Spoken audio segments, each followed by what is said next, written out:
അമ്മേ, വൃദ്ധസദനം എന്ന് പറയുന്നത് പണ്ടത്തെ പോലല്ല. നോക്കാൻ ആളുണ്ട്, നല്ല റൂമുണ്ട്, പിന്നെ നല്ല ഫുഡുണ്ട് അവിടെ. അമ്മയെ ദുബായിക്ക് കൊണ്ടുപോകാൻ പറ്റാത്തോണ്ടല്ലേ? ഈ വീട് വിറ്റ് നമ്മളെ പ്രശ്നം തീരും. വല്ല നടക്കൂ?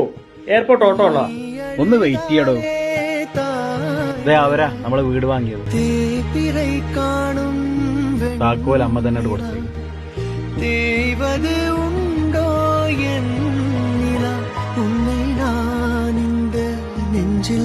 എന്നും പ്രാർത്ഥനയിലുണ്ടാവും.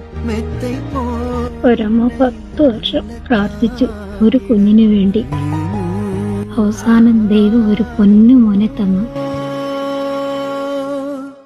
അതേ ദൈവത്തിനോട് കുറച്ചു നാളായി ഞാൻ പ്രാർത്ഥിക്കുക, എന്നെ അങ്ങോട്ട് വിളിക്കണേ. കേൾക്കുന്നില്ല. മുള്ളിൽ തോன்றிய ചിന്ന റോസാവേ, ചിന്നത്തായവൾ തന്തരാസാവേ, മുള്ളിൽ തോன்றிய ചിന്ന റോസാവേ. ഈ ദൈവം വിളിക്കുന്നവരെ എന്റെ കൂടെ നിൽക്കാൻ പറ്റും.